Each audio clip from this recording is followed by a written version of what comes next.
I've done a lot of personal work over many years to get to this point to where I can just stand in front of a camera, to stand in front of you and just share my natural self.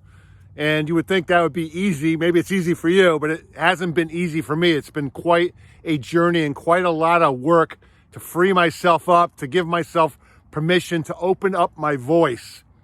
And that's really where it started. I was in my early 40s and starting to do some deep emotional work.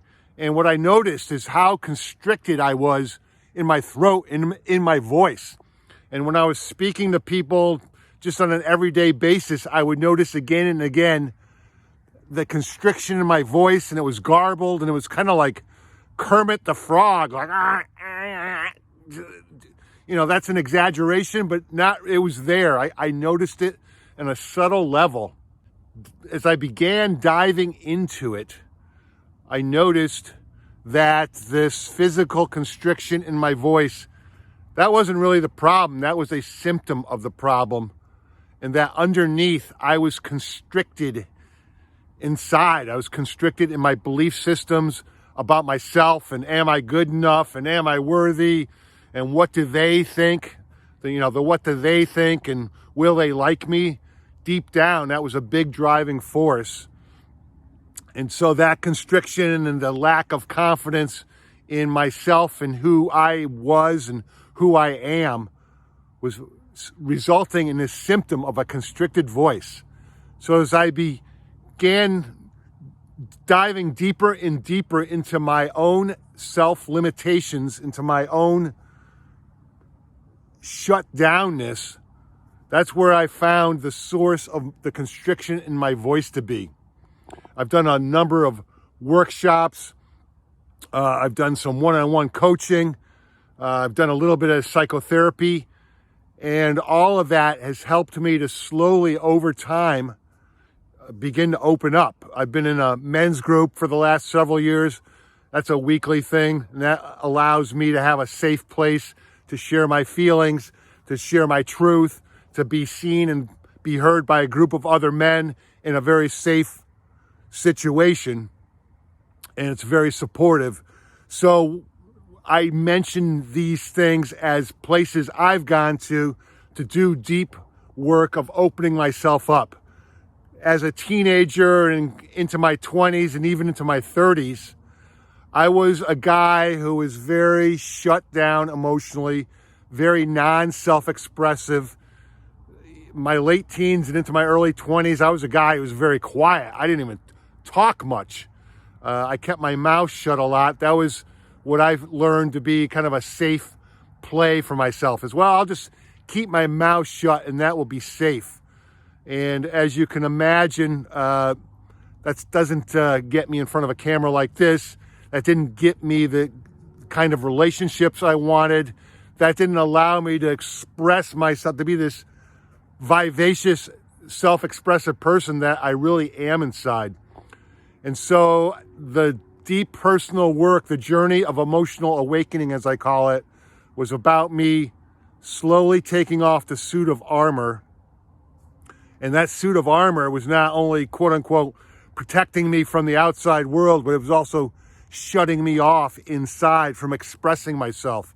So as the suit of armor came off, as I began to connect with my heart and open up my heart and become an emotionally expressive person, all of a sudden I had freedom to express myself.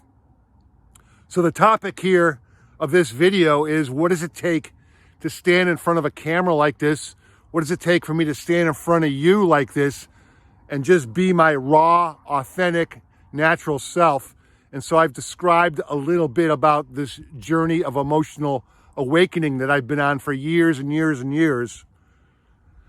But let me get to the heart of it. Is that, yeah, there's a lot of work to take off a lot of these layers, the shell, the kind of the facade, the deadness, the guy who's just keeping his mouth shut. But deep down below all of that is, what do they think? Will they like me? And kind of the concern and the worry about, I don't want to say the wrong thing, or I want to be liked. And so the heart of this journey for me, the heart of this journey of learning to become a guy who's very self-expressive and very authentic in front of you, in front of a camera like this, is the letting go of what do they think, and the letting go of the fear of, well, they might, I might be too boisterous, or I might be too something, and maybe people won't like it. And it's like, screw that. Who am I really? Can I just let my freak flag fly and just be my natural, raw, naked self? And we're talking about this for a couple minutes in a video, and as you might imagine, it's not an overnight transformation. For me, it's been something of shooting video after video after video, showing up in front of people, showing up in front of groups, and just practicing, stepping into, I'm going to open up my voice. I'm going to open up my self-expression. I'm going to be my natural, truly inspired self, and I'm just going to let it hang out there, and I'm going to be energetic and boisterous and playful and express myself. And it's a journey.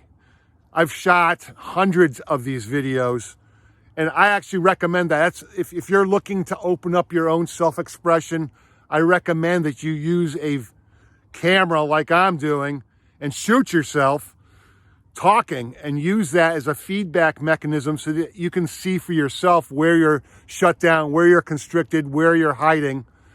And this YouTube channel and other YouTube channels I've had are the perfect place to post this video.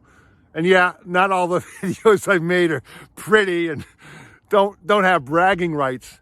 But if you're willing to stand in front of a camera like this, open your mouth and just step into it, and then post it on social media in a public place, that bad video that you made, the next one gets a tiny bit better.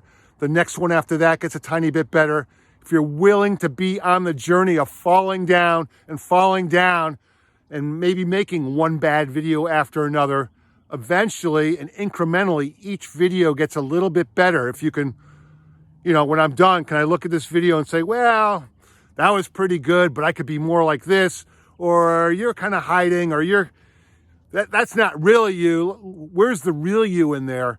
And so incrementally, I've used shooting a lot of videos as a way to slowly open up my voice and slowly connect with the true, authentic self that I am. And if I was to sum it up, the journey has been about me learning to love myself, to accept myself just the way that I am, and to accept myself just the way that I am not. And say, this is how I am. It's like, yeah, I want to improve this. I want to get better at that. But this is the way I am right now.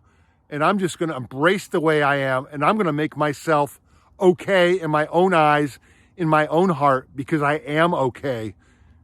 I am okay. This is how it all turned out. This is how Teddy turned out. Let me just let the real me, fully exposed, fully unhidden, hang out in front of you. Let me show you who I am, because this is who I am, and I love who I am. So that's just a couple minutes of the journey. And in other videos, we'll be talking more about what does it take to step by step get there.